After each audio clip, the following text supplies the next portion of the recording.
everyone he meets, he stays a stranger. With every move he makes, another chance he takes. Odds are he won't live to see tomorrow. Secret agent man, secret agent man, they've given you a number and taken away your name.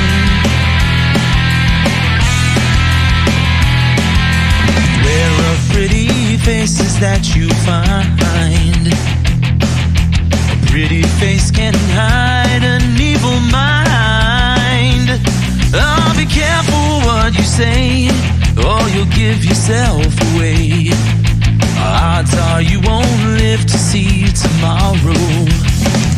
Secret agent man, secret agent man, they've given you a number and taken away your name.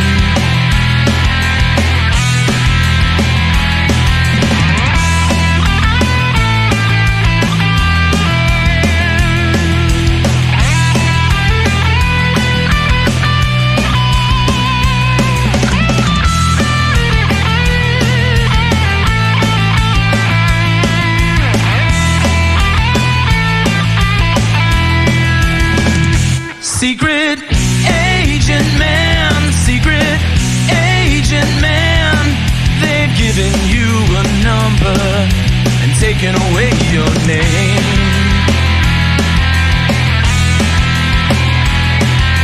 Skiing on the Riviera one day, then laying in the Bombay alley next day. No, you let the wrong word slip while kissing persuasive lips. Odds are you won't live to see tomorrow. Secret agent man, secret agent man, they've given you a number and taken away your name.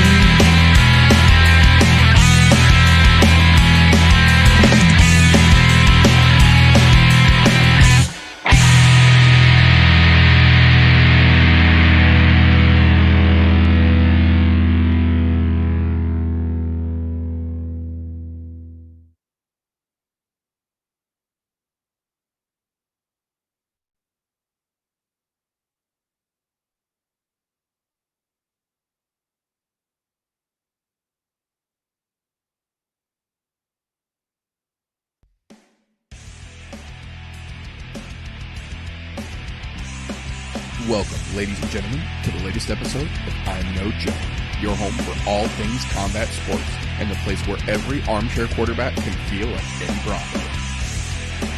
The views and opinions presented on the I'm No Joe channel belong solely to the person expressing them, no one else. If we say it, that means we meant it. That being said, this show does contain adult themes, adult content, and general shit that you shouldn't be letting your kids intake. Be advised, viewer discretion is recommended. Proceed at your own risk. You've been warned.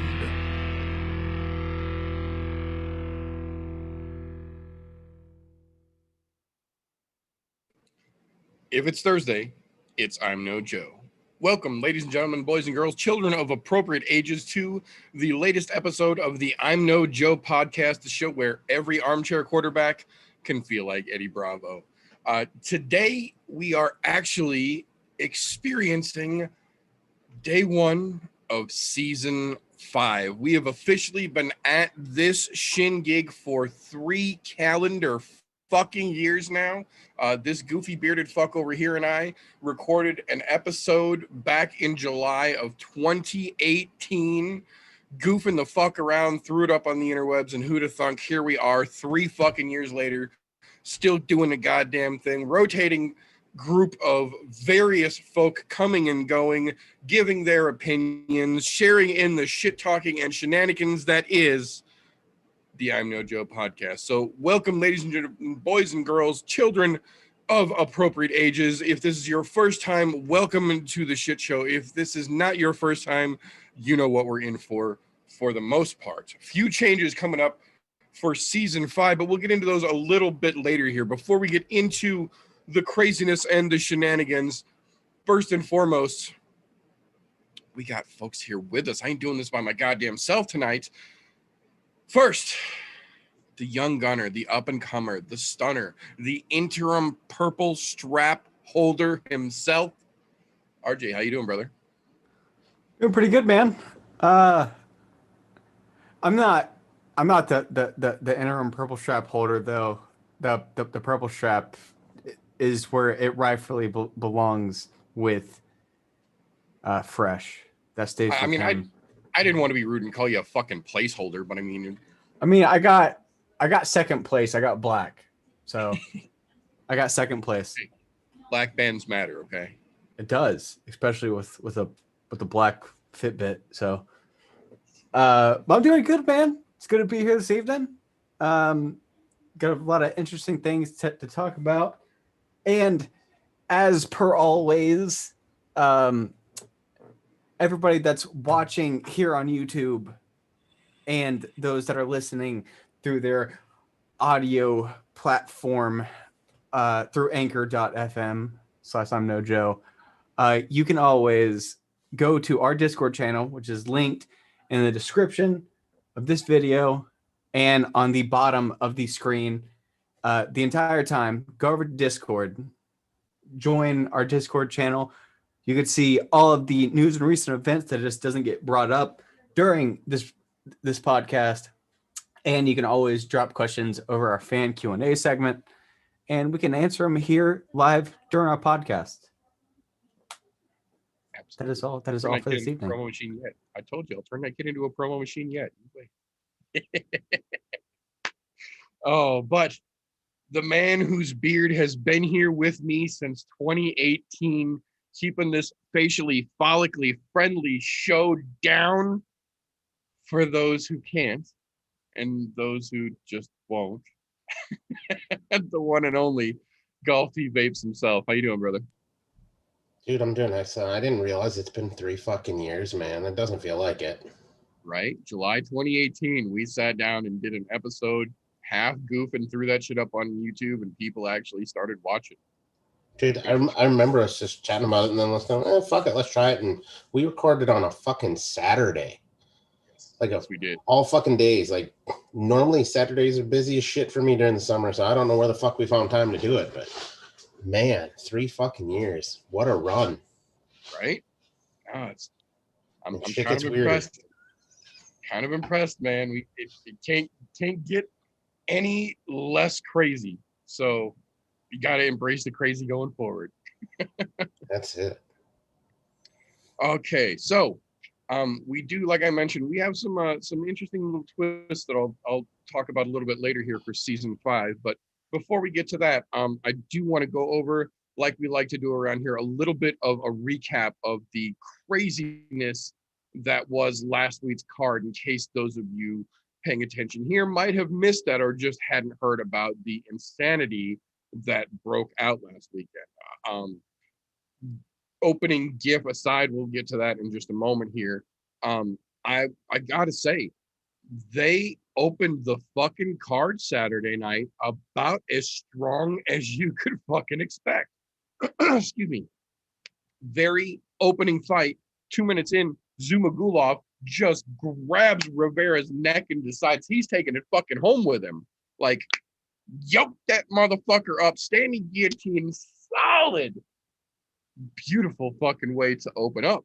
Beautiful, beautiful way to open up. And I will say this. We kind of touched on it a little bit last weekend. It's not explicitly written anywhere, but it's kind of implied. It's almost understood at this point between both fans and I would think most of the fighters.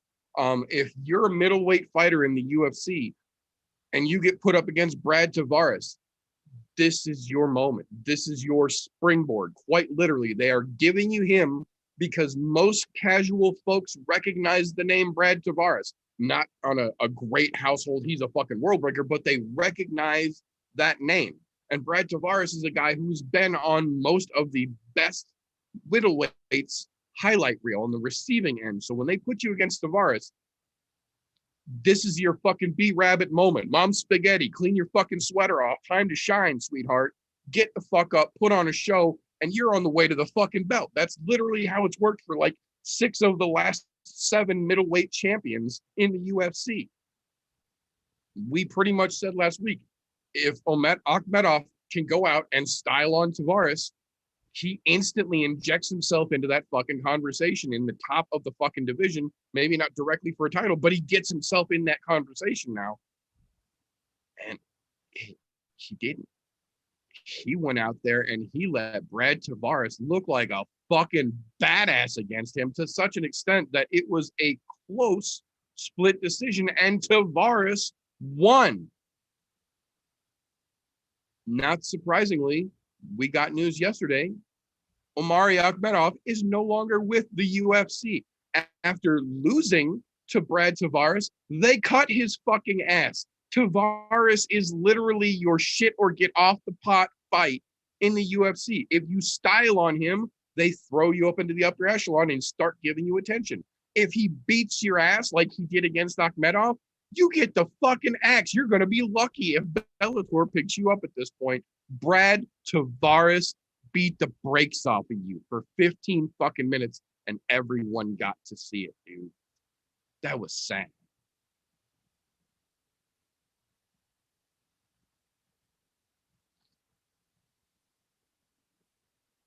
I will say this.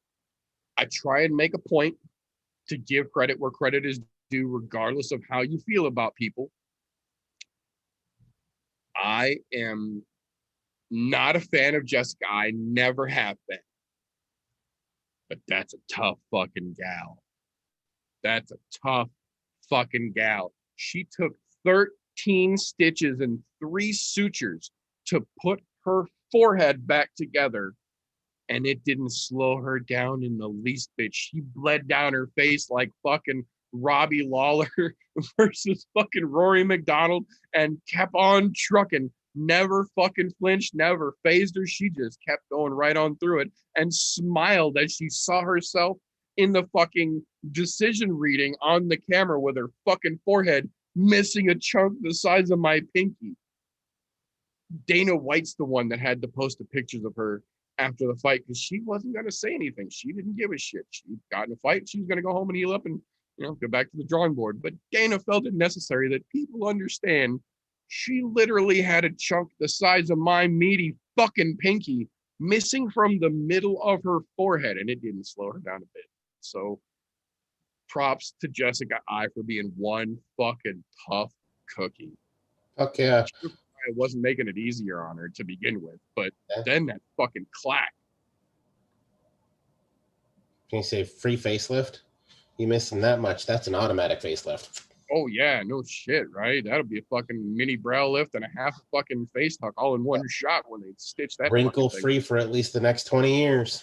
Yeah, baby, that's 5 years off the age line.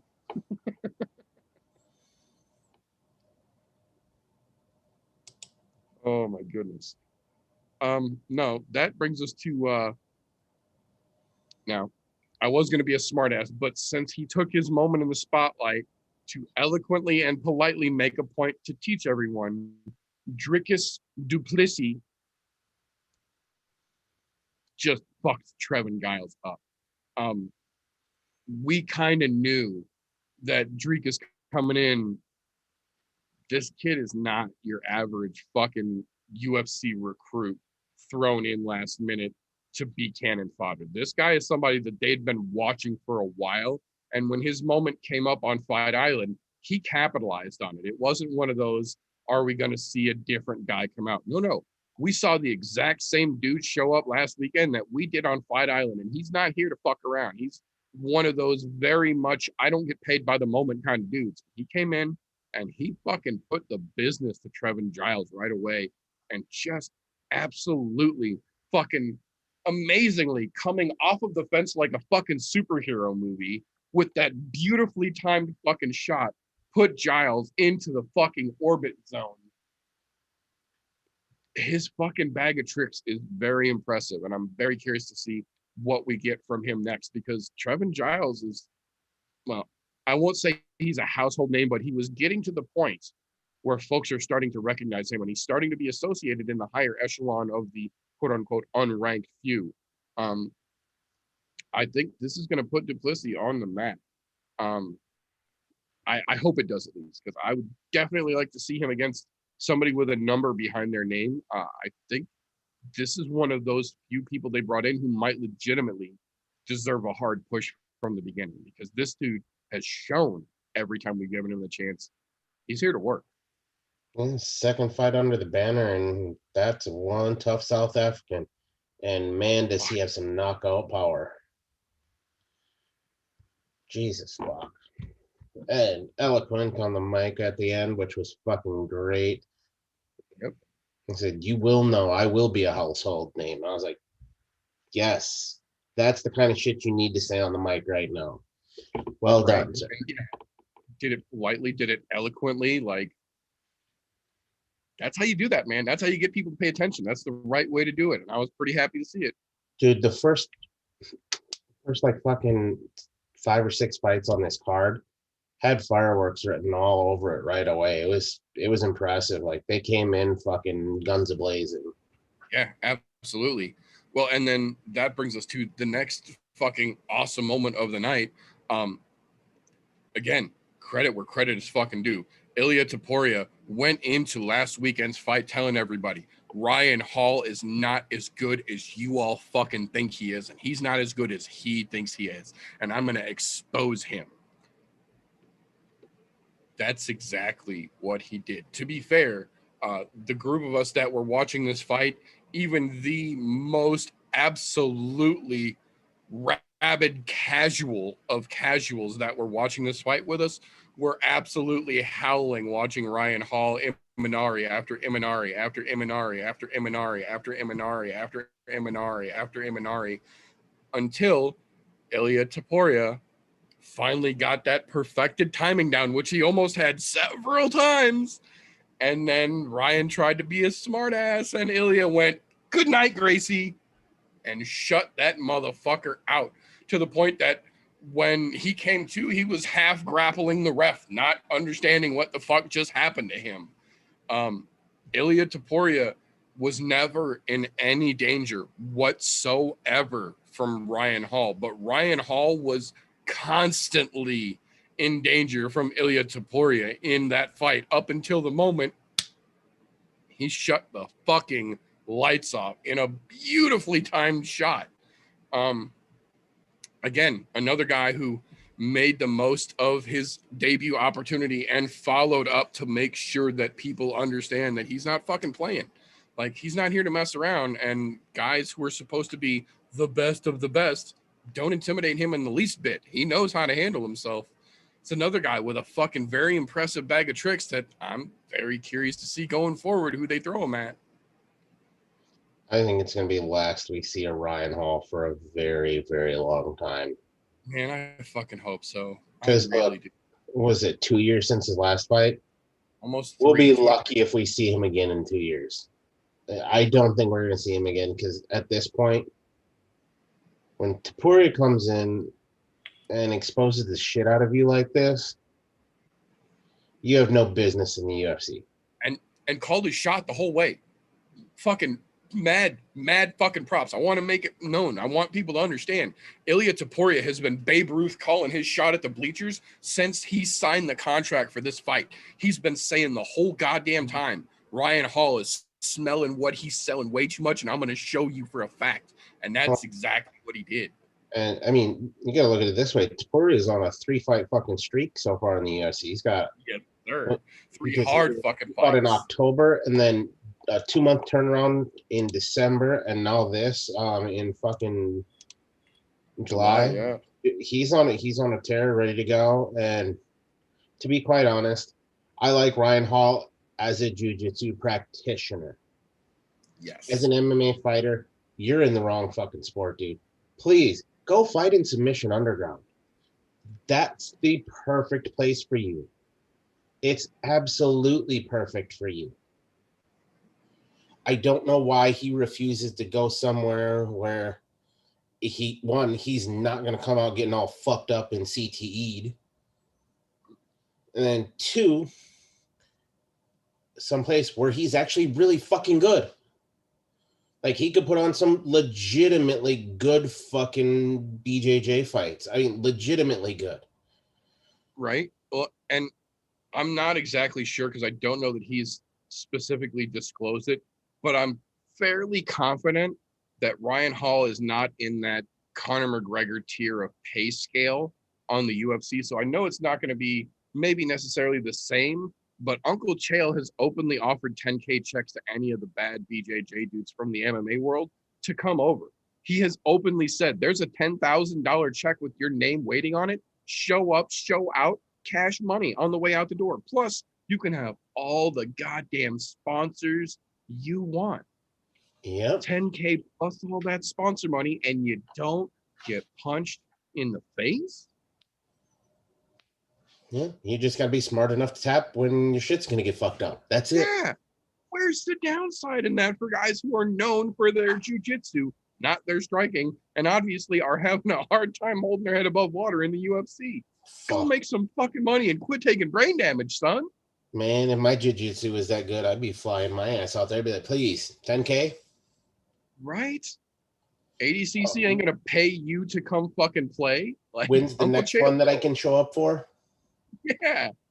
Like, Uncle Chael's doing almost one a month at this point. Like, he's almost keeping up with the UFC pay-per-views on the Submission Underground. So, I mean, surely you could work that into your schedule.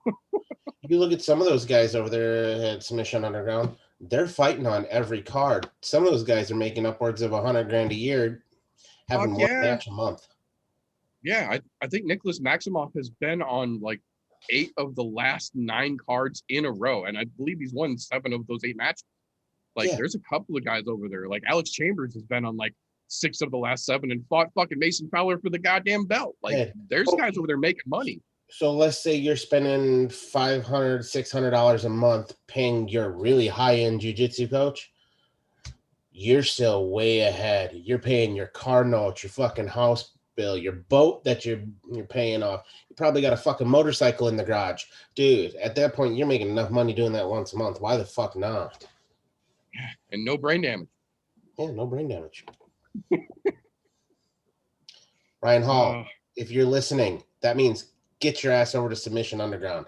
Stop being an idiot. You can't strike worth the shit. I could outstrike you, and I haven't done striking in fucking years. Right. You might out BJJ me, but goddamn it, I'll hit you and knock you out just like Tapuria did. Go over to Submission Underground. I want to see you on an all submission card because that's where you belong, and you're fantastic at it. Let's go. Yeah, I completely agree. He could legitimately make himself a second run of a career just by switching over to fucking Submission Underground. And he's young enough to make a good career over there. He absolutely is. Like, granted, in the actual mixed martial arts world, 35, 38, that toe tag is reading the date, man. Like, your number is up soon. In the no fucking direct strike jiu-jitsu world, submission only jiu-jitsu world, you can go till you're 50 easily, especially if you're world renowned and have the skill set for it, like he clearly does. Dude, I don't know. But moving along, early on, this was our fight of the night candidate. I honestly, even at the end of the night, kind of thought Price Ferreira was gonna be the fight of the night. I don't like Michel Ferreira, and I was very surprised that he didn't do 93 fucking backflips during the match. But I mean, against a dude as weird and unorthodox as Nico Price, it's probably best not to do too much of that crazy bullshit. But those boys got crazy. They got after it the whole goddamn way. It was pretty give and take all the way around. I don't know that I would have agreed with the unanimous decision for Ferreira. I really would have saw it closer as a split, maybe even closer towards Nico's fucking way, but I can see how they gave it to Ferreira. But this was the early war of the cards. It really was. The bad part is that it was immediately followed by such a fucking sad performance. This is another one. We talked about it briefly. We touched on it last week. Not that Max Griffin isn't anybody by any stretch. Max Griffin is clearly a fucking name on his way making moves. Seriously. Genuinely. Max Griffin is on his fucking way up. He really is. But they didn't match Condit against Griffith because he's on his way up. This, in my opinion, was very much a shit or get off the pot kind of fight for Carlos Condit. He'd been sitting outside for a while. He had several injuries while he was down. He's looking on the back nine of his fucking career to begin with. And then he came out and just never really got it going. It felt like he was a first-time fucking standard driver, and he just could not get first gear to engage. He was all clutch or all gear, no grind, and all grind. Like, he just couldn't get things moving. He couldn't ever get his game plan rolling and get a rhythm to him. And Griffin just stayed consistent the whole goddamn time. He looked fucking great. He never got tired. He never really put himself in any dangerous positions. He never let Condit get a real advantage. Dropped Condit real fucking early in the fucking fight. Couldn't capitalize on it, but dropped him nonetheless. Like, Griffin looked pretty good, and Carlos Condit really genuinely looked like shit. I feel like this might have been the last time we see Carlos Condit. I honestly was a little surprised when we got word today that Omari Akhmedov had been cut, and that was the only name from Saturday that was no longer in the UFC. I genuinely thought we were going to see Carlos Condit get fucking released as well, and I really don't think he could have been too upset about it after that kind of performance. So we'll see. I have a feeling since they didn't, they're looking at one more like last ditch potential like contender series-esque kind of guy to give him a literal shit or get off the pot fighting for your job kind of moment. But man, it's safe to say Carlos Condit's best years are well behind him at this point. I think it's the best way to put it. Which sucks.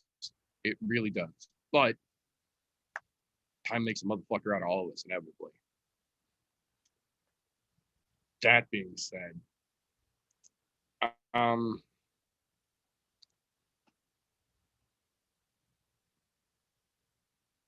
feel like the real winner out of all of these matchups that went down Saturday night was Herb Dean.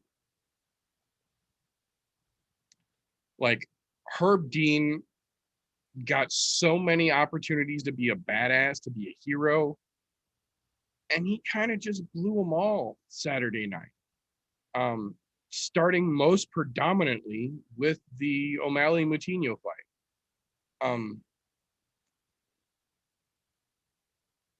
Much like in the Jessica I situation here, first and foremost, credit where credit is due.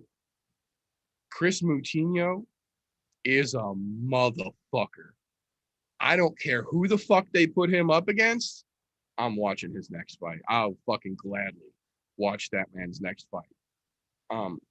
That dude came in there knowing exactly what fucking time it was and just bit down on his goddamn mouthpiece and fucking went regardless.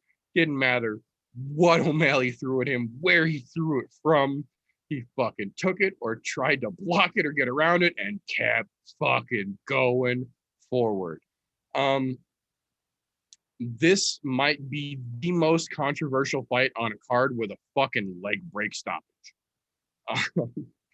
Herb Dean, for whatever fucking reason, with literally 27 seconds left in the third fucking round, less than 30 seconds in the fight, where Moutinho was never out, was always in it, always throwing fucking punches and keeping pressure on O'Malley. Herb Dean steps in as Moutinho is actively throwing a punch and stops the fight, calls it a standing TKO.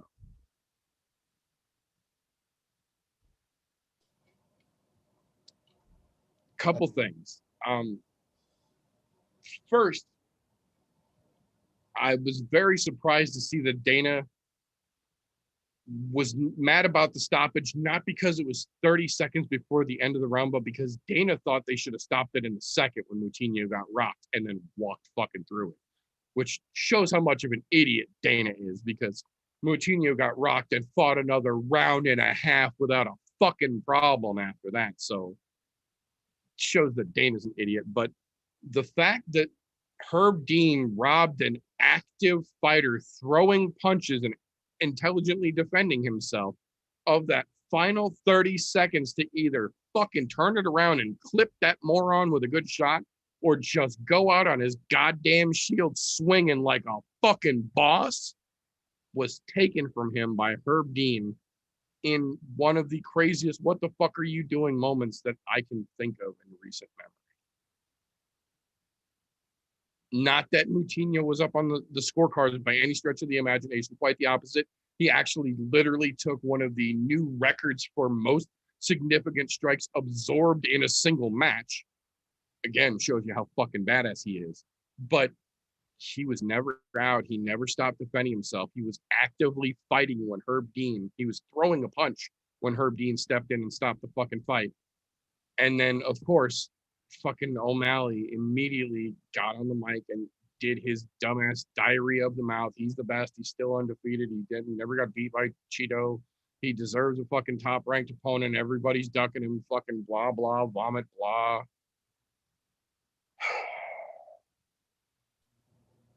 The silver lining, I will say, that came out of the fucking weirdness of this stoppage and that moron getting to run his fucking mouth was that this then managed to get fight of the night.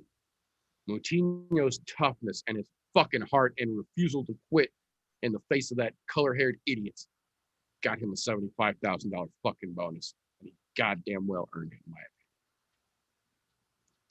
First things first.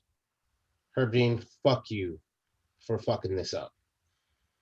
As we were having a watch party at my house, when that stopped, we were watching fights outside out in front of my garage. Everybody and their brother is screaming at the fucking TV. Why the fuck would you stop this? Mind you, we were all a little pissed up while we were watching it, so we were exceptionally loud at this point. Luckily, it wasn't super late, because I mean, this was the 9 o'clock opener on the card, but still, Herb Dean really tripped over his own dick on this one. Like, bad. And for Dana to say some shit like, oh, it should have been stopped in a second.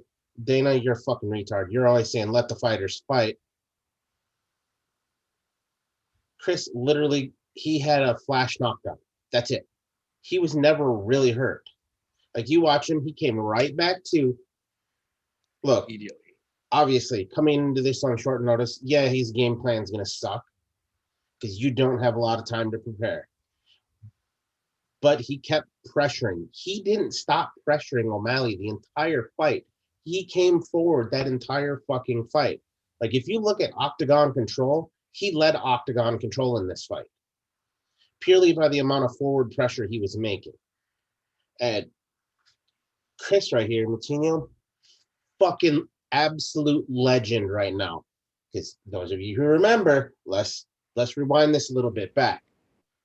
Last week, during the lead up to this, he had one short snippet where they were talking to him while he's signing posters. He said, I'm not saying I'm going to win. I'm not saying I'm going to lose. But what I am saying, I am going to make it fight of the night. And that motherfucker was true on his goddamn word. If he doesn't gain any fans for this and we don't see him in the octagon again, I'm going to be absolutely fucking livid. Because you know what?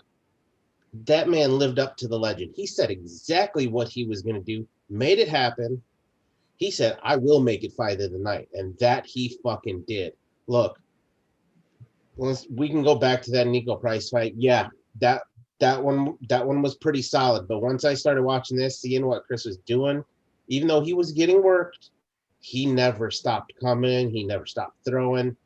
The dude's an absolute animal. Like, he gained a fan in me. Like, win, lose, or draw. Yeah. Dude, Yeah. I'm going to root for you just because I love that fucking heart. The way he bit down on the mouthpiece and said, fuck it. He even had an interview. Was it yesterday or no? It was Tuesday, I think, because it was 2 days removed. Yeah, it would have been Tuesday. Like heck, Yeah, it was like 2 days removed from the fight. Monday. Monday. Yeah, it was Monday. Talked to him Monday. He posted it Tuesday. That's what it Oh was. yeah, that's what it was. Yeah, That's what it was. he said, "How hurt were you?" Not really. He said he gave you credit to Sean O'Malley. He said he did flash out on me, but he said I've been hit harder by bigger guys. I wasn't hurt. I'm like, dude. He's like, he acknowledged that he knew he was flash knocked out, but he came right back too. So he's like, but I've been in worse spots. Again, proving that Herb Dean tripped over his own fucking dick again. But yep, all that does with that interview and then his little bit of foreshadowing on the lead up, that makes that dude an absolute legend. Like, and I'll say it, I'll get right behind Joe Rogan and them. The green fucking zombie, because that's exactly what that motherfucker was. He did not stop. You have to kill that motherfucker to stop him, obviously. Well, and one of my favorite things came out this afternoon. MMA media journalist Jose Youngs just released today that he got a message when he first announced this fight last week from one of Moutinho's training partners who said, and I quote, "He's not going to win, but don't you blink." His boys knew, like, they were bringing him in for cannon fodder, but he's not going to play this game. Like, he's still going to give it to O'Malley. My only problem with this is Dana really needs to take a step back and kind of talk to athletic commissions and get her pulled off of doing the big time pay-per-view matches, because this is not the first or the second, but the third early stoppage of just this year. And we are only in fucking July. He has robbed 3 fighters now of finishing less than a minute of the last round on pay-per-view cards. Put him on fight nights. Do not put Herb on fucking pay-per-view cards. Yeah, I agree completely. It's ridiculous at this point. And it's ridiculous that we have to keep fucking saying that about Herb Dean of all fucking people. Like, you know, the hardest part of that for me saying that is I get it. His job is to protect the fighter from themselves. Right. I get it. But at the same time, you have to, if you were going to stop it early to protect the fighter from himself, you would have done it in the second round, because Chris was getting his ass whipped bad in the second round too. That's the way I look at it. If you're actually doing it to stop or to save the fighter from himself, the second he's genuinely in trouble, like when he got that flash in the second, you stop. He was flashed in the first. Or not the first. Yes, first. That's what I meant. When he got flashed, you stop the fight. You don't let him go for literally 13 and a half or fucking 14 and a half of 15 minutes and then say, oh, that last 20 seconds would be too much. Yeah, they went to 4:33. There was 27 seconds left in that fucking fight. Not even 30 seconds. You could at least gave the guy the opportunity to possibly get a puncher's chance knockout on O'Malley, or at least go out on his fucking shield swinging like a goddamn wild Diego Sanchez, you know? Right. But yeah, all I have to say until we can go on to the next bit is the kid absolutely, without a question of the doubt, has got a fan in me, exactly like TJ said. That kid's got a lot of fucking heart for coming in short notice and putting a performance on like he did. He's got a lot to learn, but I think his run in the UFC is going to be fucking exciting, and it's going to be a fucking good run for him. Yeah, absolutely. That's what I said. I don't give a fuck who they have him up against next when it is. They put him on a fucking early prelim on a fucking fight night. I don't give a shit. I'm fucking watching. That dude's got a fucking fan in me, dude. I'm on board. I want to see that green-haired motherfucker go up the goddamn ranks. Let him go.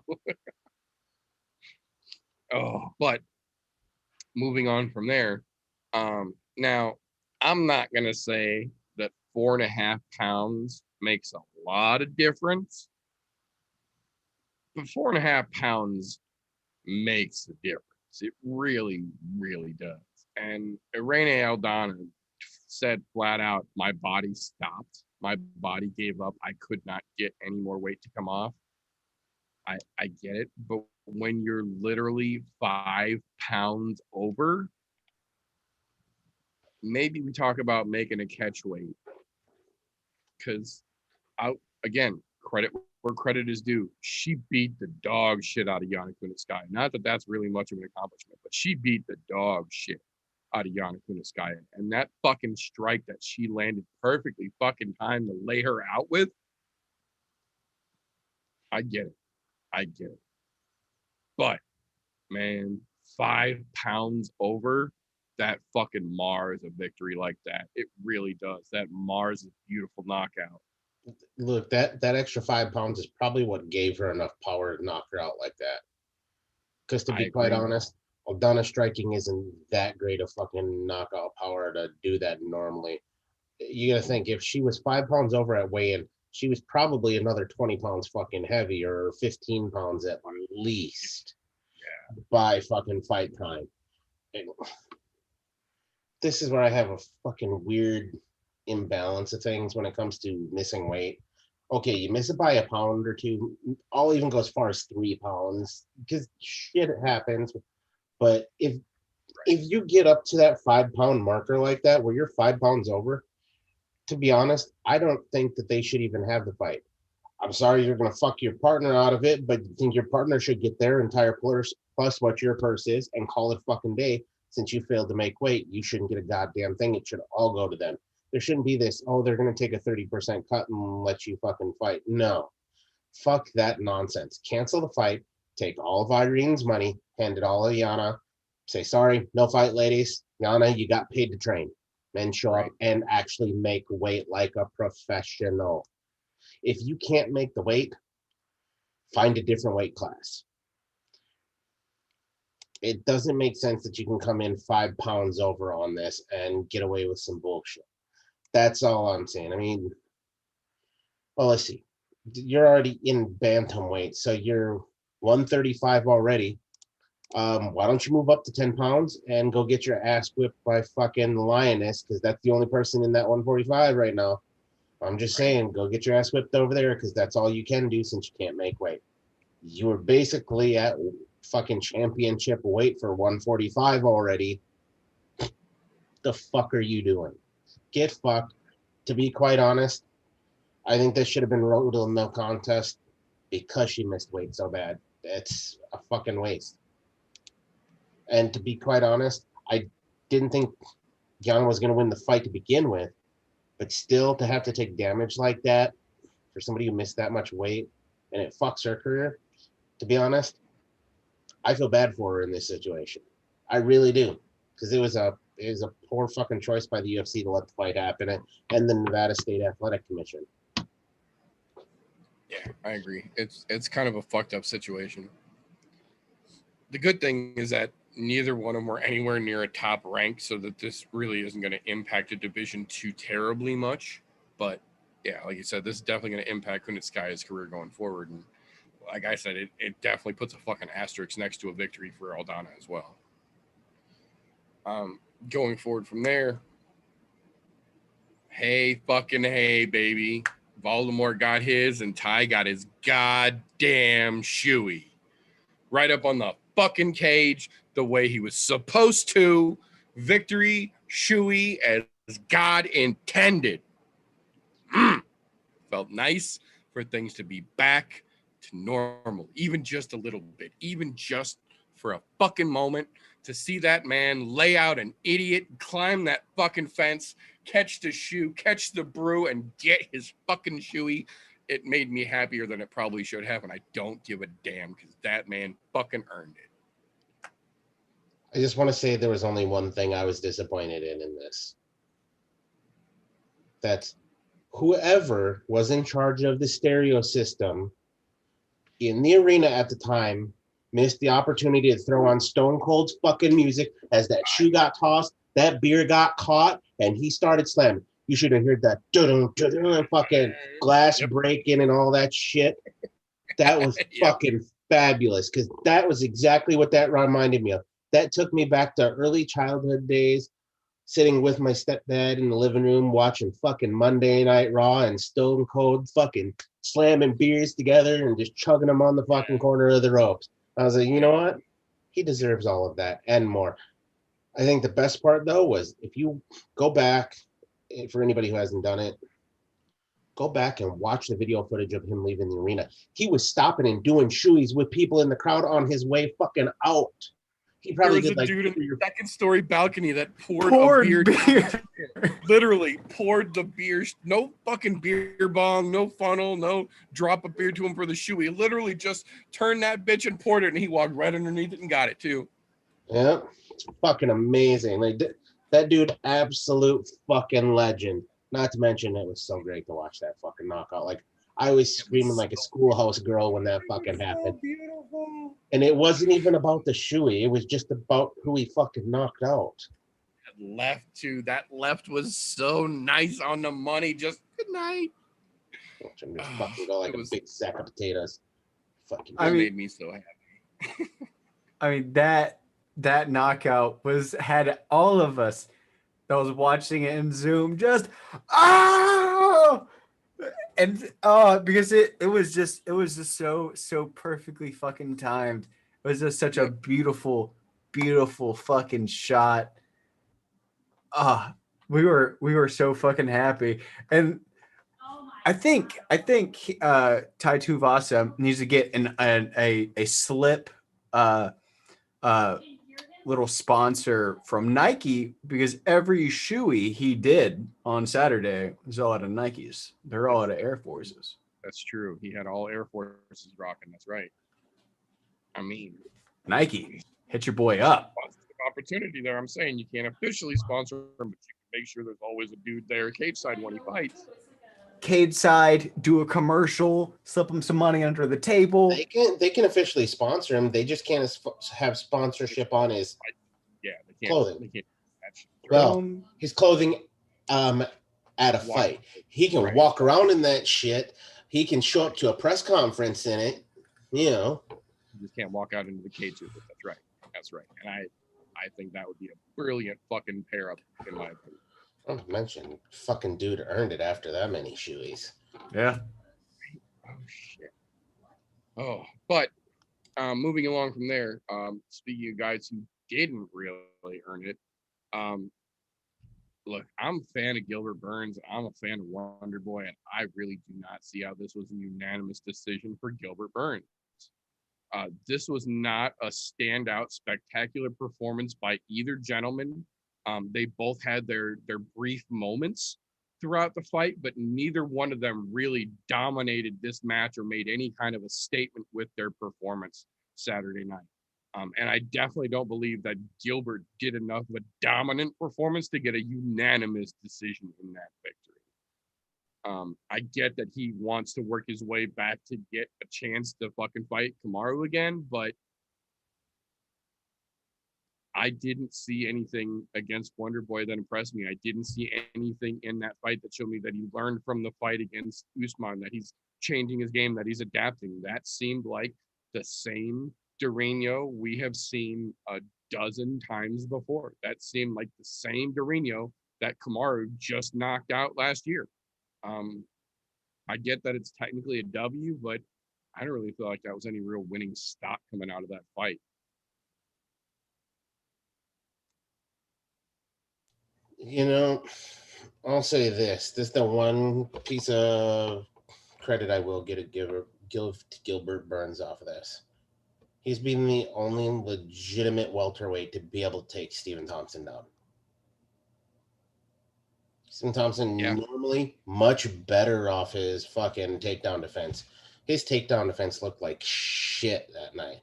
I don't know if it was just Gilbert Burns was just on his game as far as takedowns are concerned, or if Steven wasn't taking his fucking takedown so serious. But if every time that they were on the feet, Wonder Boy was fucking running the feet. Yeah.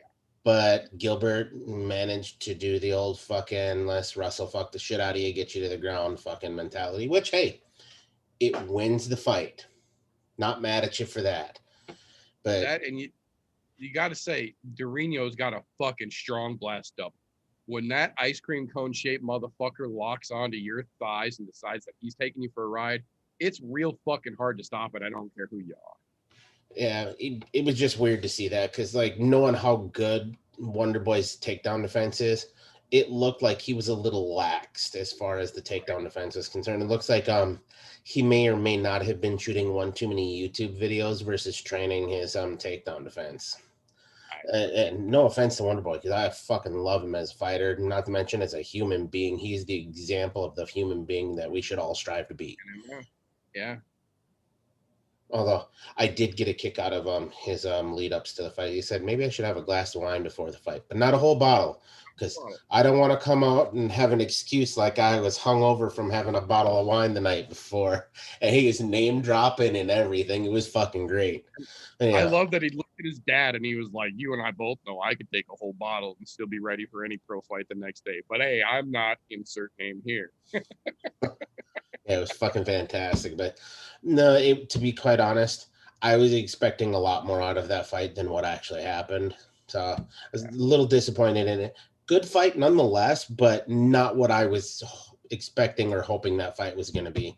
I was hoping to see some changes out of Gilbert Burns, and I was hoping to see a lot better out of Stephen Thompson. So it was a little lackluster for me, but nonetheless, hats off to Gilbert Burns for implementing his game plan and sticking with it, because it worked. I agree. So, inevitably, that will bring us to the opening gift for this particular episode, the main event from last weekend, Conor McGregor versus Dustin Poirier 3. Man, there's so much to say about less than 5 minutes of a fight. There really, really is. I think of all the crazy shit we saw in that one round, and we saw a lot of crazy shit transpire in 4 minutes and 54 seconds or whatever the fuck they called it. Of all the crazy shit that happened, the interviews at the end were probably the weirdest for me. For those of you who are unaware, Conor McGregor completely snapped his tibia, stepping back from throwing a punch, immediately ending the fight, for some reason via TKO by doctor stoppage.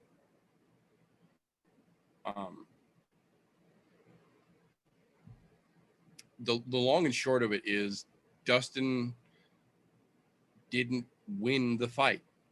They didn't finish a single round, and Conor McGregor broke his own leg stepping wrong. Plain and simple, point blank, period. Dustin didn't break Conor's leg. Conor didn't break his leg to get out of the fight.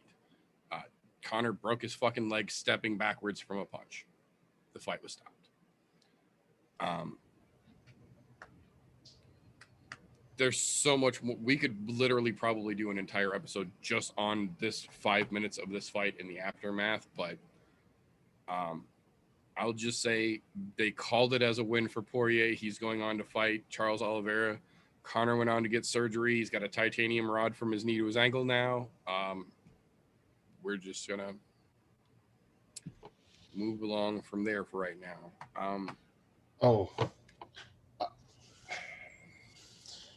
The one thing I do want to add to that before we move along from this, watching that fight right there, there was a lot going on in the first round, a fucking ton. And to be quite honest, I could have very well seen that fight still going either way going into the second. Absolutely.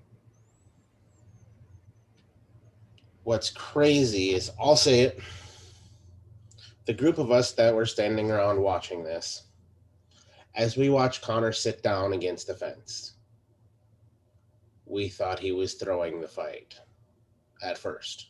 because none of us were paying attention to the feet. We were looking at the hands going. Right, as he pushed back and was fucking pushing And up. so we thought he threw the fight, and we were all yelling, "What the actual fuck? Just what the fuck?" And then they go to the replay, and you see Connor trying to defend himself as he's sitting against the cage, and you can see his whole tibia and fibula just fucking doing this number and shifting back and forth. Immediately, I was like, okay, this is fucked. And I'm glad they listed it as a doctor stoppage versus just a knockout, because that doesn't legitimize the win. Look, we say it again and again and again. Look, a win's a win. Technically, he wins because Connor can't continue. That is what it is. However, in my eyes, not a legitimate win. Connor was landing a lot of shots. Look, even those vicious elbows he was throwing off of his back early and catching Dustin with, those were doing some fucking damage. Contrary to what anybody else is going to tell you, those were doing some damage. Those were some fucking hard-ass elbows. I didn't know Connor could do those. Threw me for a loop.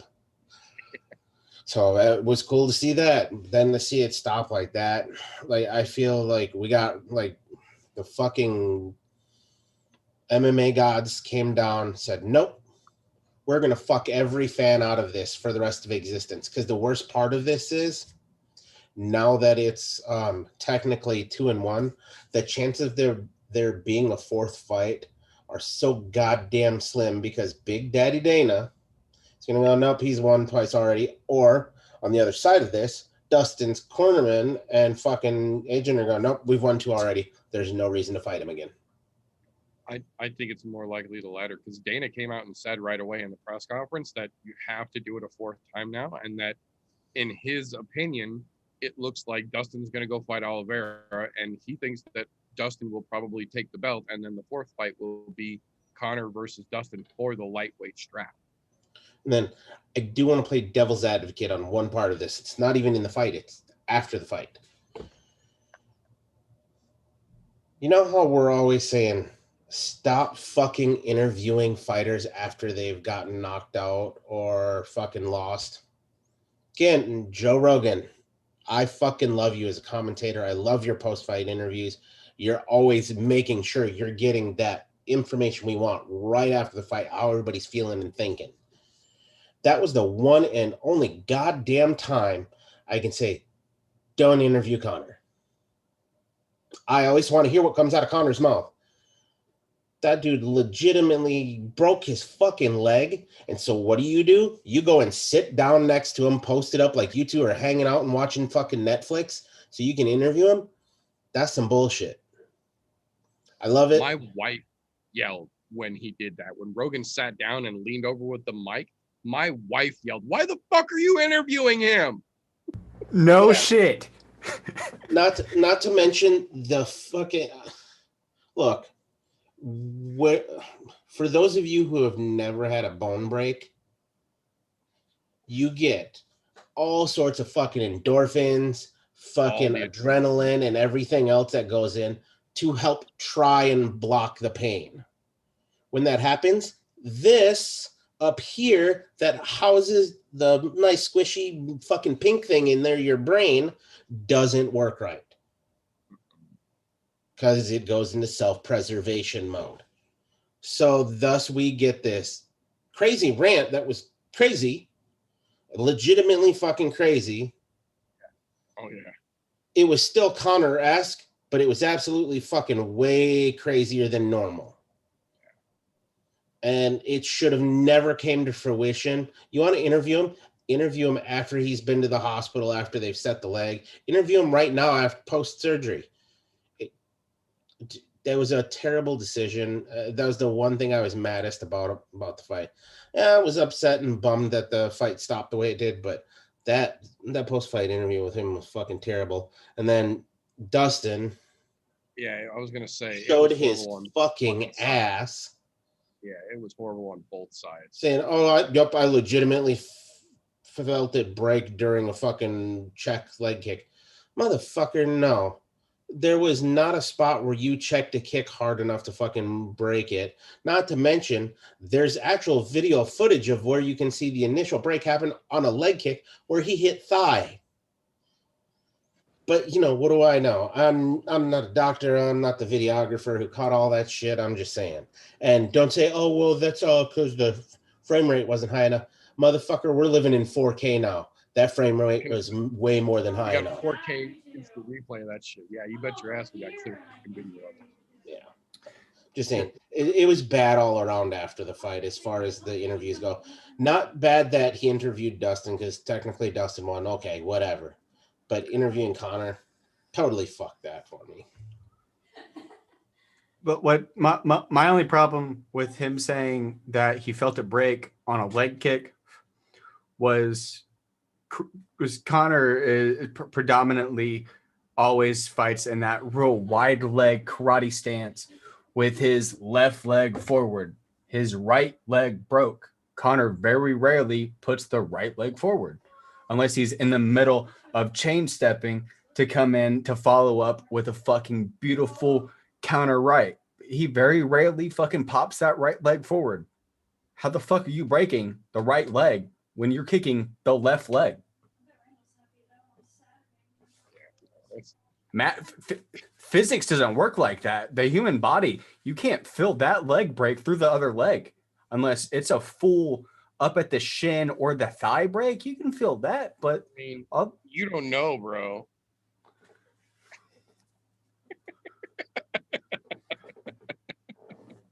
It was just a weird thing to say. I agree. But performance of the night, Tuivasa for that beautiful fucking left hand and Duplessis for that fucking off the cage comic book fucking knockout that he laid down there on Giles. Like I said earlier, fight of the night, O'Malley versus Moutinho. I have no problem with any of those fucking bonuses whatsoever from that fucking release. No, excellent choices. Quick little, yeah. I the only thing that I could have seen differently would have been fight of the night, like I said, for Price and fucking Pereira, but even then, I get it. Like, that was a great fight, but Moutinho showed more than enough heart, in my opinion, to earn that fucking $75K, regardless of his dance partner. But quick rundown of some news here, real quick. Couple of fight announcements.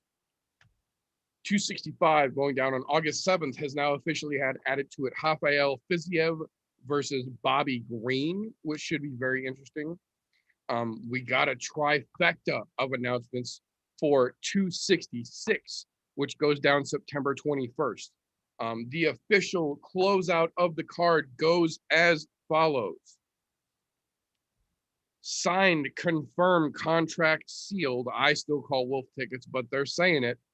Robbie Lawler versus Nick Diaz, the rematch 17 years literally in the making in a non-title 5-round match in the People's co-main event, followed in the co-main event by the one and only Bullet Valentina Shevchenko herself defending her bout against Lauren Murphy, followed then for the main event of the evening by Alexander Volkanovski defending the men's 145-pound belt against one Brian T. City Ortega. That's a fucking lineup to close out a goddamn pay-per-view. That's one of those cards with a lineup like that to end.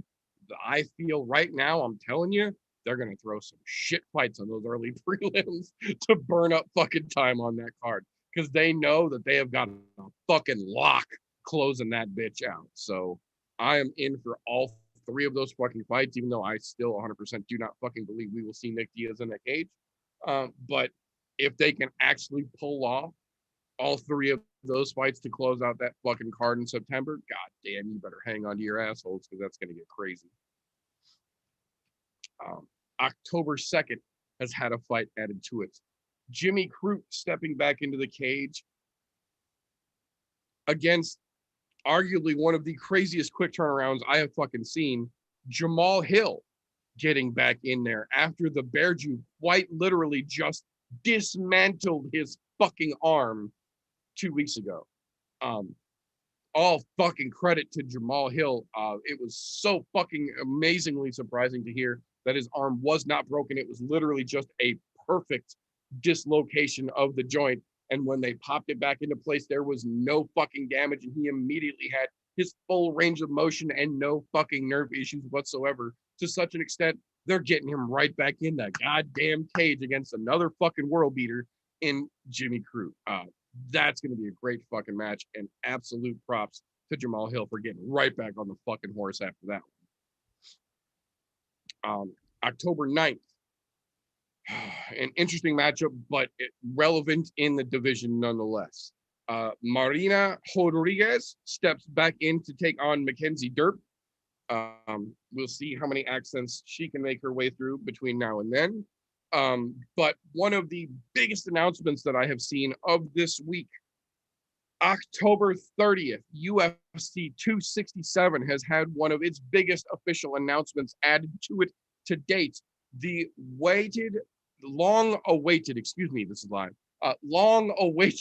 return of one Khamzat Chimaev has officially been confirmed against none other than the Leech himself, Li Lingjiang, for UFC 267. I am fucking in for it. I think that's a great match for both men. I think that's going to play out very fucking interesting. That's going to be fucking awesome, that fight right there. Because the Leech ain't going to give up, and Khamzat just wants to smash somebody. That's it. I think that's of the matchup prospectively that were out there. I think for him, that's the best fucking for us. Really, that's the best one. As fans, if people aren't excited about that, they're fucking, they're not fans. They're casuals. Sorry, casuals. No, that fight, I literally started smiling as I read that headline. That's fucking spectacular. I'm so fucking excited to see that. Last minute change up to August 28th UFC card. Askar Askarov is officially injured, unfortunately, but not to fear. Matt Schnell is stepping up on short notice to take on Alex Perez to save the fight. I think that could be very, very interesting. And if Matt Schnell goes out there and puts on a show on Alex Perez, like I think he can, it's going to be real hard to deny his name from the top of that fucking division for much longer, man. Every time we see Matt Schnell come out, he shows out. And now he's stepping in on short notice to take on fucking Perez, who everybody keeps singing the praises of. This could be real fucking good for him, I think. And then we got a kind of a strange announcement. Not necessarily an announcement, but a call out, and something that I never thought I would actively and willingly, voluntarily say.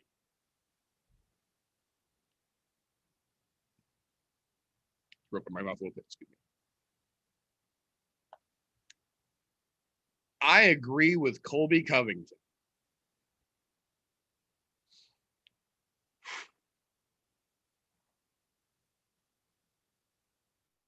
And take your hat off so we can check your temperature.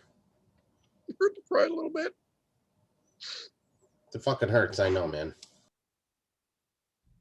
So,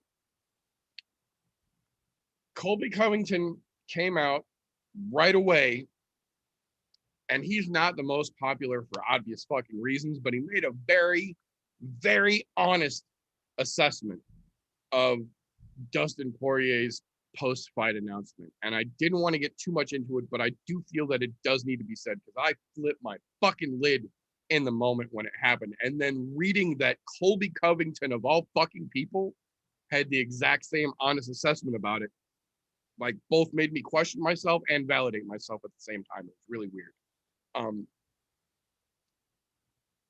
You can go back and watch it for yourself in its entirety, but the long and short of it is, when Joe Rogan put the microphone in front of Dustin Poirier after that fight was stopped, his exact words were, "Karma's a mirror. Conor got what he deserves. He broke his leg because he's a fucking scumbag."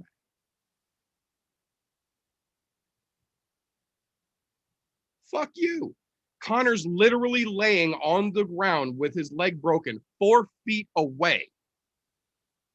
Fuck you, Dustin. You fucking piece of shit. You pretend to be such a fucking class act, such a above all the bullshit high and mighty dude. And then you're going to say some shit like that about a dude who, to be fair, quite literally is in this situation because Conor McGregor chose him for a charity fight. A charity fight. And then the UFC got involved and turned it into a thing. This was never a fight the UFC had on its fucking radar. Mick Maynard and Sean Shelby were never hounding Conor McGregor to run this one back for the fucking fans. This is something Conor McGregor picked Dustin Poirier for to do a charity match. And then after a leg break that Dustin had no fucking part in, he had the audacity to say that karma's a mirror. Conor broke his leg because he's a scumbag. Fuck you, you fucking little weasel. Knowing that there is no love between between Dustin and Colby, on top of that, Colby extended it one step further. Since you're gonna be such a piece of shit, Dustin, be a piece of shit, Dustin. Come on up, because we all know you walk around at 190 fucking pounds. Bring your bitch ass up to welterweight and come see daddy. We'll do it regardless of rankings. I will pay to see that fight. Put Colby and Dustin in at 170 fucking pounds. I don't care if you make it 3 rounds. I don't care if you make it 5 fucking rounds. Take my goddamn money. Make that fucking match. Don't have it have any ranking, any relevancy to any division. Just let that fucking happen, please.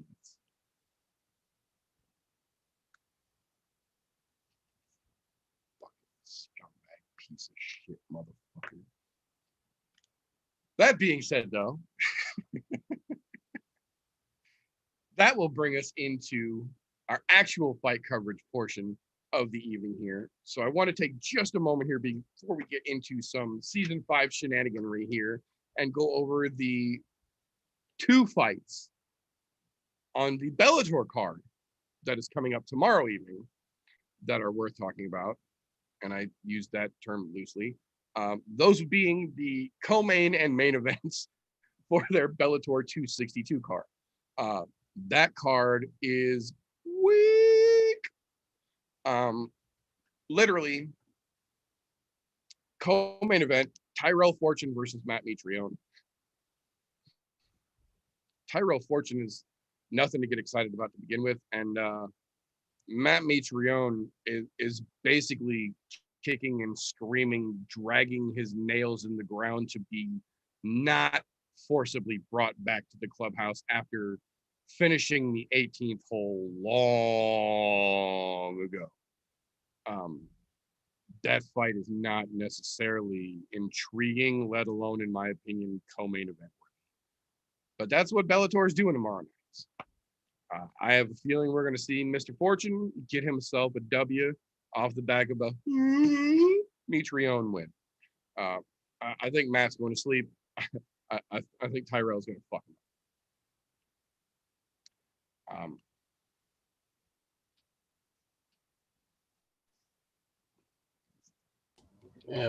Mitrione's been on the downslope. Look, he's been around for a long time, and hats off to him. He's done a lot of great things. Absolutely. But it is definitely his time to start thinking about the fucking clubhouse and going in and having that fucking cocktail and calling it a day. Right.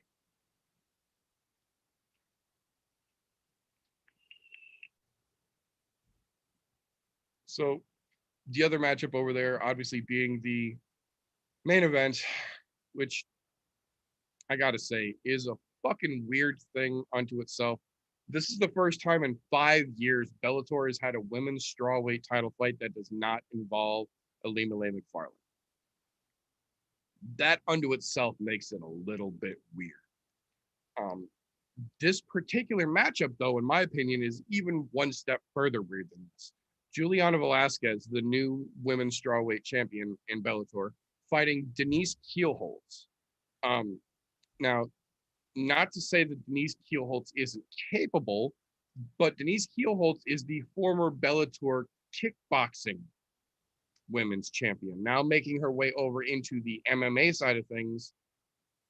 And I don't seem to understand what exactly she has done to earn herself a title fight, let alone earn herself a title fight over the former champion getting the rematch that she absolutely deserves.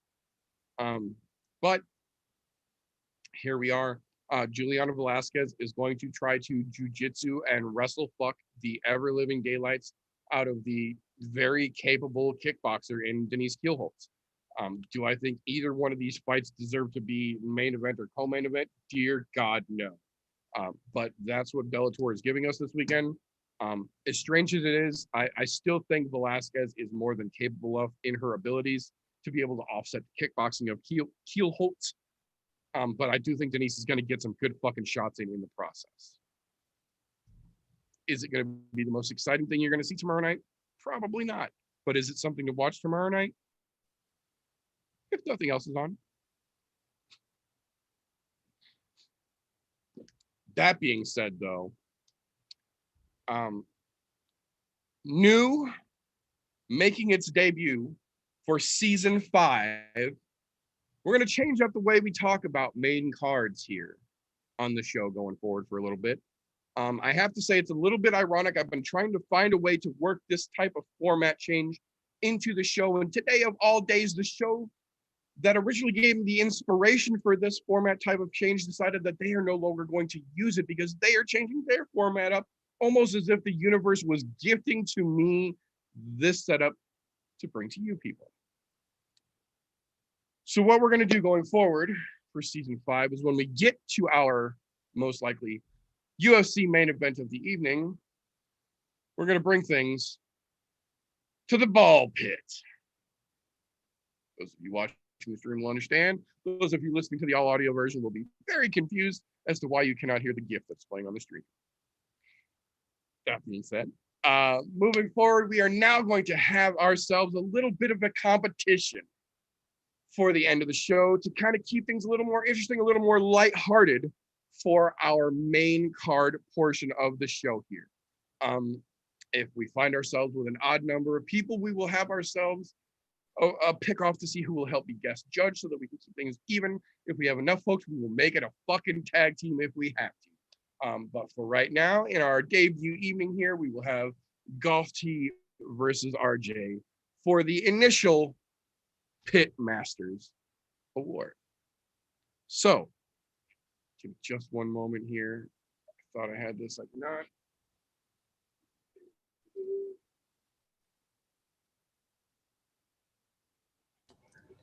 You know, leaving us to our own devices is a bad idea. You should really have your stuff ready. Very bad idea, sir. Just saying. Balls and dicks flying everywhere. Okay. I like balls. So,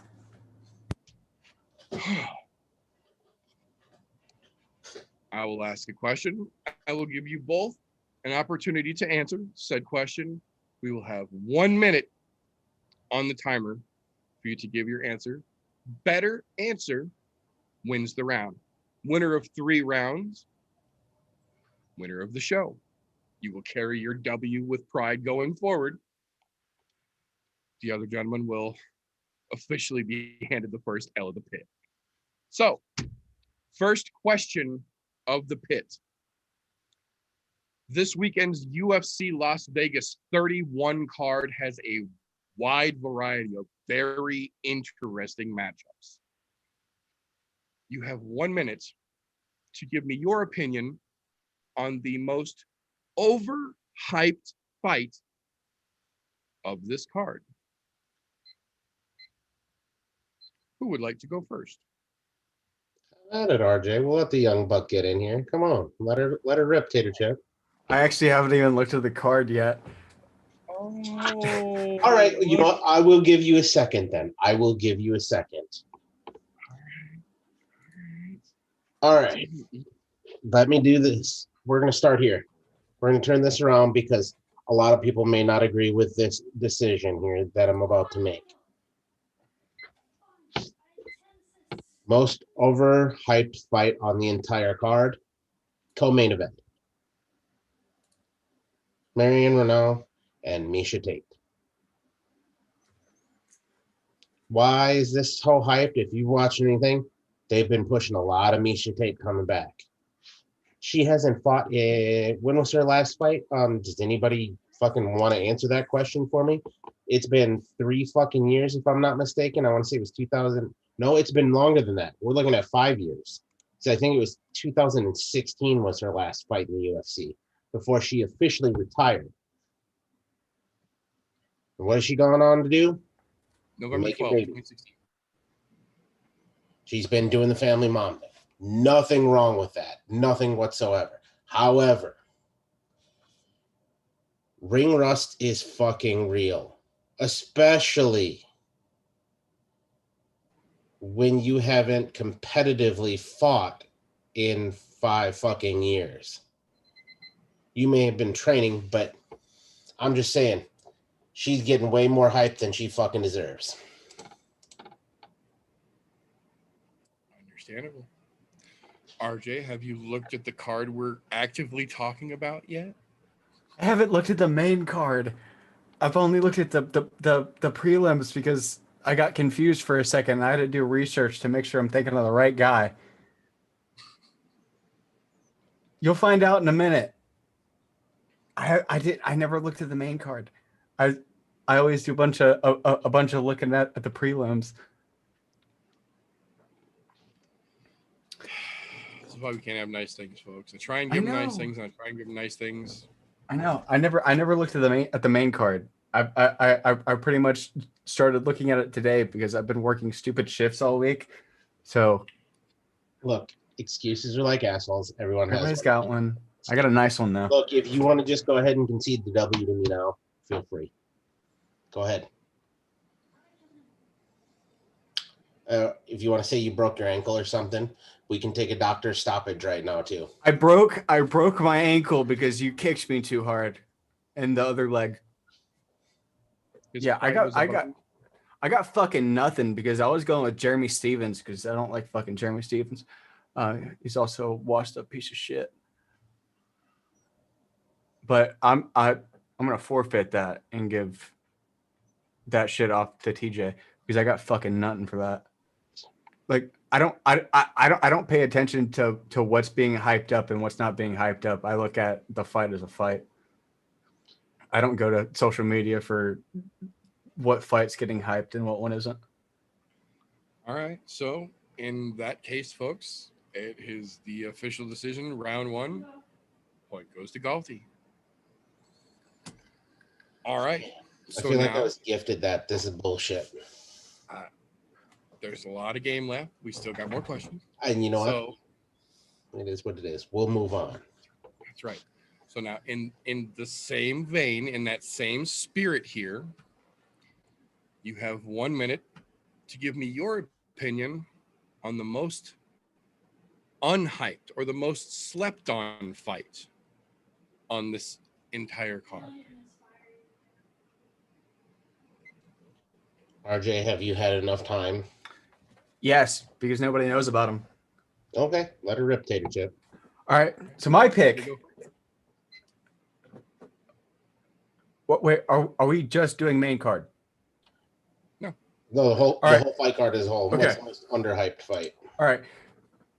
Pick for me is the premier prelim match through from Daniel Rodriguez to fucking Preston Parsons.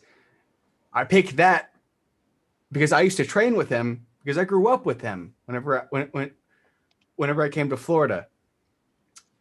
I trained with him. I know how he trains. His only downfall is he's a massive Brazilian Jiu-Jitsu practitioner. All of his wins come from ground and pound and through submissions. He's a beautiful Brazilian Jiu-Jitsu practitioner. The man is tough as shit.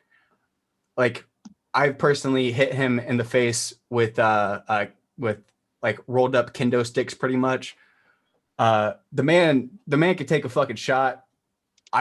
Me and him have had a couple fights and I've had quite a few sparring sessions when I was in my heavier days, and he's going up against somebody who is a great fucking first opponent, but has got a lot of holes in his game, especially down when he gets to the ground. You don't see Rodriguez do ground game a lot. So I think Parsons can really fucking expose a lot of his downfalls when it comes down to ground game.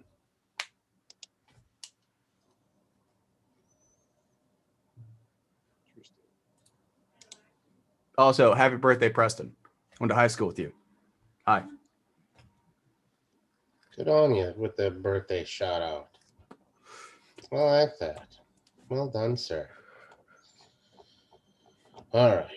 Now that that's out of the way and we're bringing personal business into this fucking wonderful journey here. Let's move on here. All right. Mine is going to be Sergey Morozov and Khalid Taha.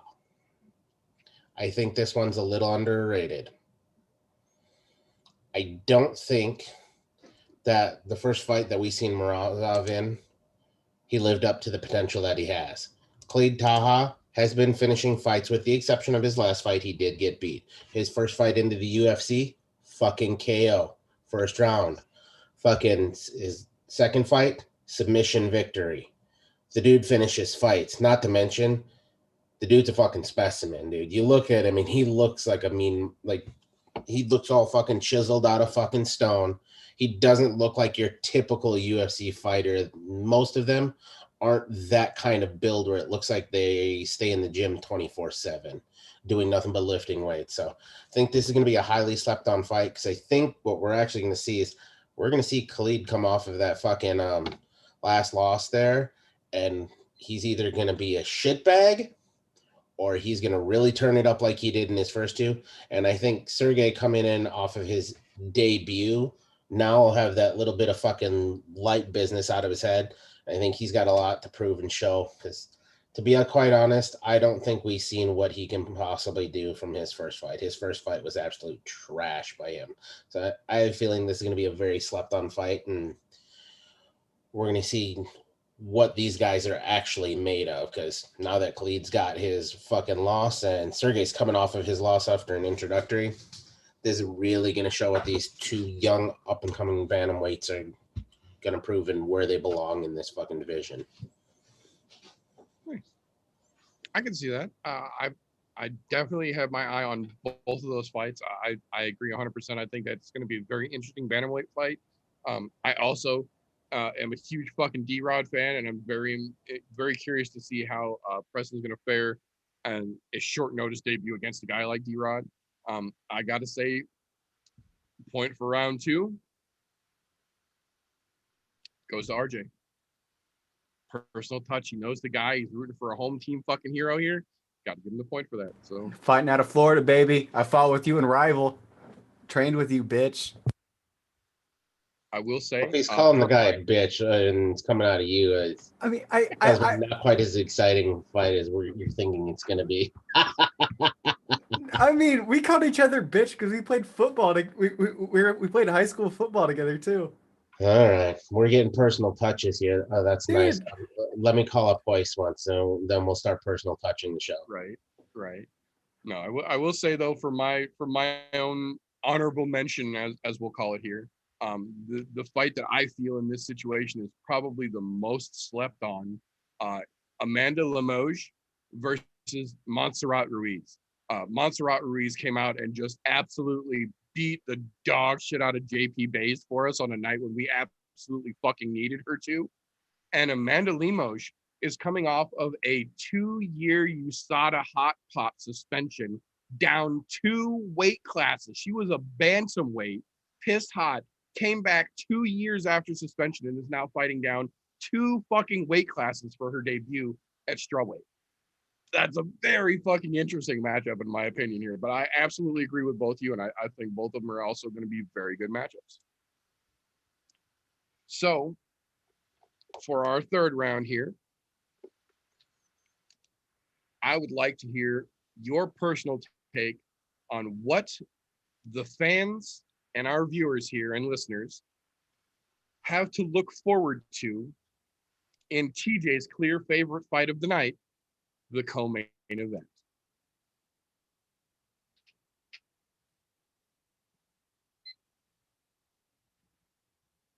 You're really gonna do this. You're really gonna fucking do this. I'm gonna make you Please both tell talk me about this is 5 rounds, because I'm tempted to concede this one, because to be quite honest, this one pissed me off that it's in the co-main event. I will put it this way. I'm not going to make you say what people should like or dislike. What should they look forward to in that fight? All right. Well, if this is the case, looking forward to something. Look, if you've been around for a long time, you obviously have to look forward to Miesha Tate coming back. She was at one time the champ in this division. So there's something to be said about that. That's definitely a good thing to get you a little hyped up. Not to mention, look, who doesn't want to root for a mom with a couple of kids that still has the fire to fight? Like, to know that she had the fire to go, hey, she called Dana, I want to fight again. That is definitely something to be hyped up at. And to be quite honest, you go across the octagon from her, Renau has been, for lack of better terms, fucking shit. I mean, she's been beaten by Kunitskaya, then Pennington, and then Kiesan. Fucking back-to-back-to-back losses. So what you're looking for here is, this is an easy toss-up home run that they're pitching to Miesha Tate, going, hey, here's a good introductory to somebody who still, for some odd reason, has a fucking number by her name. And we're going to let you get in on the winning side of things so we can push you towards that title fight. Whether or not it happens, don't fucking know. But I'm just saying, they're literally trying to throw a toss-up because Renau's been fucking terrible. So look forward to having Miesha come back, and hopefully she hits a grand slam. If anything, we'll say she tried. RJ, what do you think people should look forward to the most from our co-main event on UFC this weekend? Oh God. I'm gonna take one out of the meter book. You did it a couple weeks ago. You should really pay attention to some assets there. That's first and foremost. Two, a person that pulled themselves away from a sport, as TJ said, that wants to get back into it so fucking strongly, and just has the fire to get back into fighting, and not, instead of just being a commentator. That says a lot about the person in question. Two, I'm again going with the words of TJ. They're putting her against not a soup can, but a dented can. It's unlabeled. It no longer has the wrapper on there. But it's dented. It's heavily dented. It's been dropped. It's been kicked underneath the shelves at your local Walmart. Yeah, it's not a can that belongs in a Target. It's not that fucking good yet. That is just mediocre at best. It might be Campbell's. It's not like anything good. It's like a can of Campbell's tomato soup, one of those that really just don't have a home. That's just gonna get another dent in it because, for lack of better terms, it's pretty cold most of the time. And see somebody who's kind of deservedly and undeservedly get the push back up to get a belt that once was hers. We'll get the opportunity to get a belt that once was hers.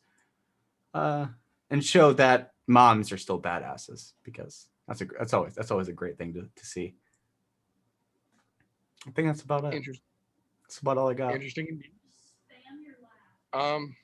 For round 3, on account of the fact that RJ can't keep track of a minute and spent most of his time repeating TJ's points, I'm going to give round 3 to TJ.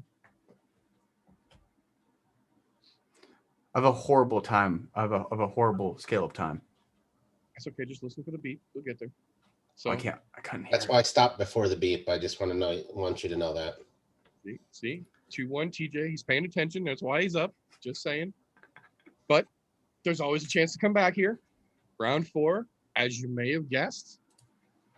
Round 4, I would like you gentlemen to give me the thing that the people should most look forward to about the main event. Islam Makhachev versus Thiago Moises. But before we get there, I will say, honorable mention notice for the thing that folks could look forward to the most in the co-main event. Marion Renault versus Misha Tate. Win, lose, or draw. Marion Renault retires Saturday night. So we don't have to see that can any fucking more. That's a win for everybody. I should have thrown that out there. Fuck. I thought it, but I did. I wanted to wait and see. But yeah, that's a win for everybody in my book. But what should folks look forward to the most in the main event? Islam Makhachev versus Thiago Moises.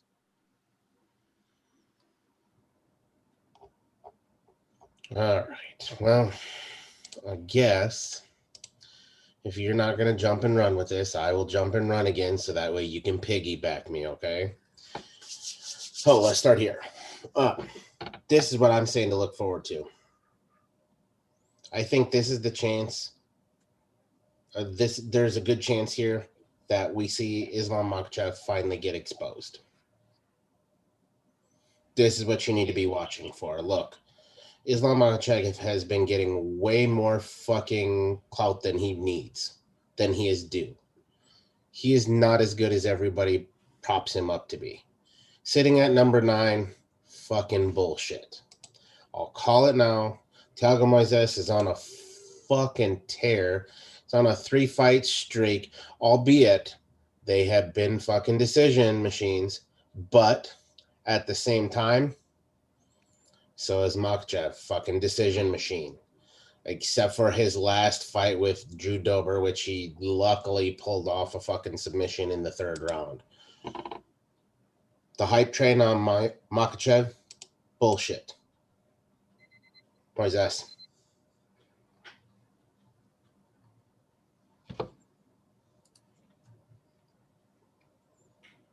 Very interesting. RJ. Oh, it's already on. I wasn't looking at my camera. Okay, so I absolutely agree. He is way overhyped because all of his wins have been from soup cans. His most notable competitor was Dober, which he did get a submission victory from. But to me personally, his hands are uncomparable to the level of hand and feet skills that Moises has. Moises is so much cleaner, so much quicker. He's got the snap up behind everything. He's got that precision, and his overall competitive base of who he's fought in the past is just a little bit higher up than what Makhachev has. It's just a little step. It's not a huge step. It's just a small little step up. He's not fighting soup cans. He's going up against something a little bit better. Time.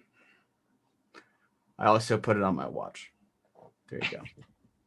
I'm trying to give you the benefit of the doubt here. I'm not starting right on the money. I'm giving you a minute to kind of get into your words before I hit you right off, so I don't cut you off mid-sentence here. I'm trying to give you guys a minute here.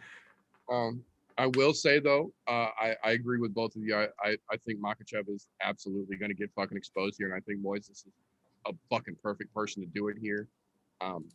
But I have to say, going a little bit more into detail with it here, I've got to give round 4 to RJ. So that brings things all tied up 2-2. That means this round is for all the marbles here. We're going to sudden death. The winner of this question will take home the first W from the pit. So, not just with the UFC card we've got going on Friday night, but also including CFFC this weekend, LFA this weekend, Bellator tomorrow night. overall in the world of combat sports this coming weekend, what is the one fight you don't want folks to miss?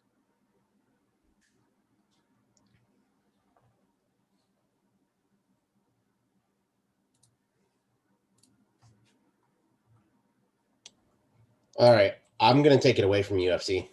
Fuck the UFC on this one. I'm not even gonna use the full time. We're just gonna make this very simple. Go over to Bellator. Watch Musasi and Salter. That is gonna be the best fight you're gonna see all fucking weekend. Guaranteed, hands down, without a doubt. The only one really worth making your fucking while. Hang on. No, that's next month. Fuck me. I'm just fucking that all sorts of up. All right. I'm a shit all fucker. That's all right. Wouldn't be the first time. Won't be the last. However, we can do a quick fix on this. That is not a problem. In this case, if that's going to be the case, what I want you to actually watch, we'll go back to the UFC. We're not going to say the main event. We're not going to say the co-main event. I want you to watch the initial featherweight bout. Billy Quarantillo and Gabriel Benavidez. Quarantillo, he has some absolute fucking wonderful fucking up-and-comings right now. Not to mention, if you watched his last post-fight interview, he told us how to say his name correctly. It's Quarantillo. So now you fucking know. Go in there, watch, because I have a feeling he's going to off Gabriel Benavidez in a spectacular fashion and keep moving that little featherweight train of his on the fucking tracks. Interesting matchup. Definitely a little slept on, in my opinion. I agree with you there. RJ? Oh, One God. fight overall for this week you don't think folks can have a complete weekend without catching?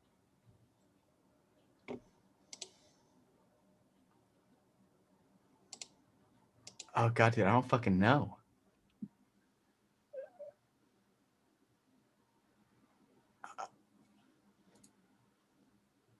I mean, you know, fuck it. I said it earlier. I'm gonna bring it back to my dude fucking Preston. Because that's the homie. I went to high school with him.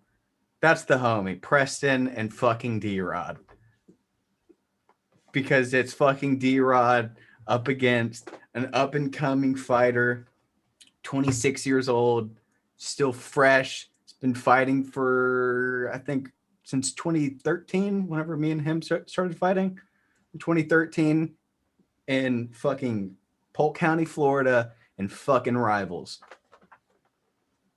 Bringing it back to the fucking hometown homie.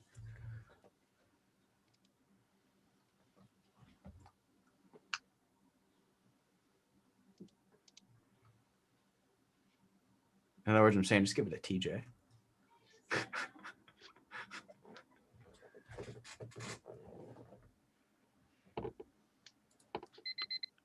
was going to give you your full time in case you want to squeeze the last one in there. Oh, no. Okay. I even stopped my own watch. All right. So, 5 hard-fought rounds. Congratulations to both of you for your first entrance into the pit here. Both give me very good points to consider here for this final question. I'll commend you both on that. It's a tough call. I'm not going to say it was an easy decision to make here, but I do have my decision. Winner of the 3rd round and the first inaugural edition of the pit, Golf T-Vapes. It was a close call. I definitely appreciate that RJ was reaching back for that personal touch, keeping it in-house, keeping it close, but throwing away half the time and still coming back to bring Billy Quarantillo into the spotlight. It definitely pushed me over the edge there. I think I really fucked that one because Me, I got my fucking Bellator cards mixed up.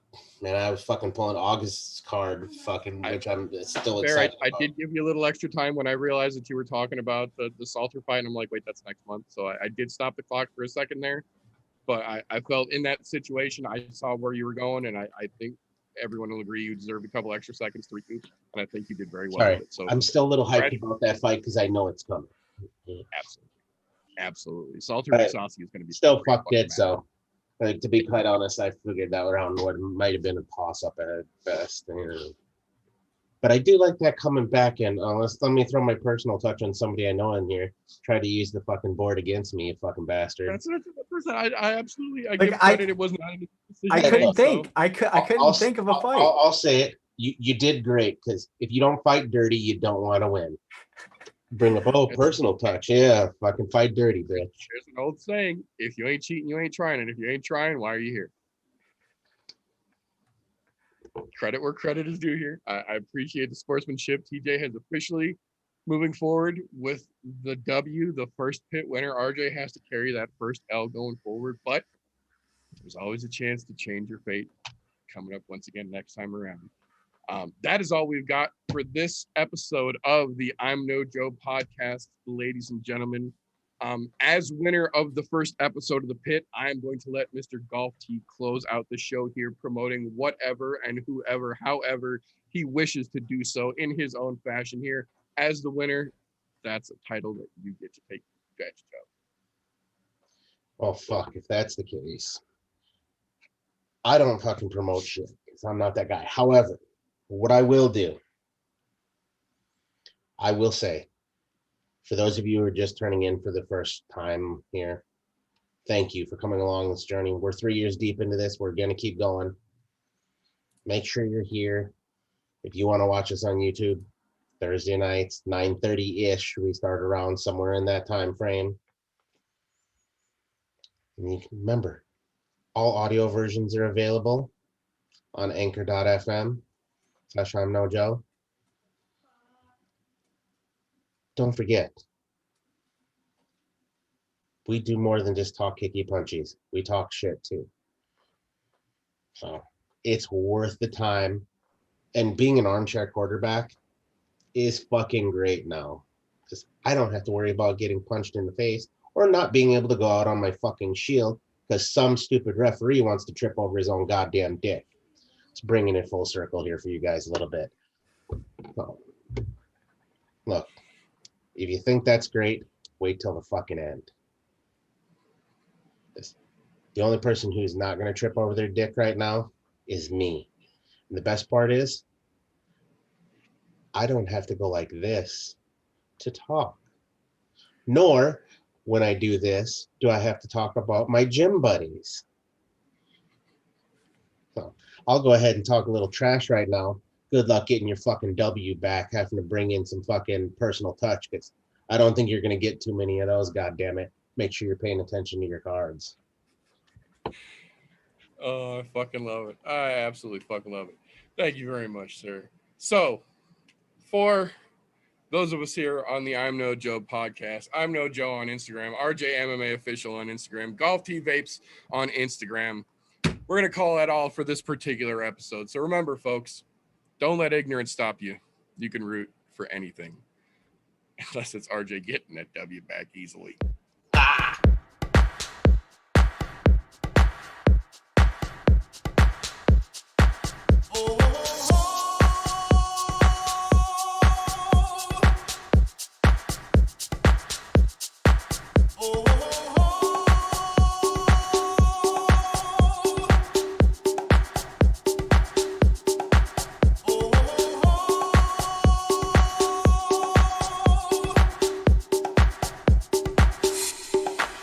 Everybody was kung fu fighting.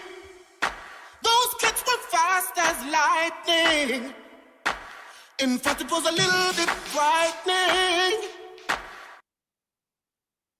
How do I say goodbye to what we had?